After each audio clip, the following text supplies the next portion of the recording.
السلام عليكم. اليوم غنشارك معكم بانكيك غير بيضه وحده كيخرج كميه كثيره، وبما ان بزاف منكم بغيتوني نبقى نشارك معكم افكار لانش بوكس لوليدات المدرسه، اليوم جبت لكم اسهل لانش بوكس تقدروا توجدوا. بالنسبه للبانكيك غادي نحتاج حبه وحده ديال البيض، قبيصه ديال الملح، 3 المعالق ديال السكر سنيده، كيس من السكر الفاني كنطربو مزيان غير بالخلاط اليدوي.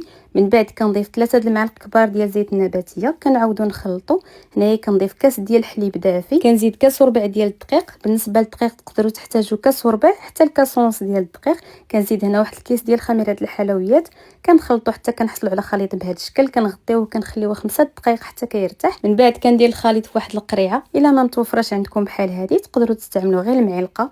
كناخذ واحد المقله اللي ما كتلصقش وكنبدا نطيب البانكيك ديالي بهذه الطريقه. كنستمر بنفس الطريقه حتى كنسالي كاع الخليط اللي عندي، وكيف كتشوفوا معايا ما شاء الله كيخرج لينا كميه كثيره والوليدات كيحماقوا عليه. كنخليوه على جنب. كناخذ واحد لوبول كندير فيه حبه ديال المطيشه محكوكه، 2 بيضات، شويه د الملح، البزر، شويه د الاعشاب منسمه، المايس، الفرماج اللي كيكون محكوك. كنخلطوا جميع المكونات. من بعد كناخذ واحد الصينيه اللي كتدخل الفران، كنستف فيها الباندومي وكندير هكا داك الحشوه من الفوق. من بعد كندير شويه ديال الفرماج محكوك، اعشاب منسمه اولا الزعتر، كندخلهم للفران حتى كيذوب داك الفرماج وكنخرجوهم. وكيكون هذا هو الشكل ديالهم. راه ما نعاودش لكم شحال كيجيو بنان ساهلين، مكوناتهم بسيطه والوليدات غادي يعجبوهم بزاف.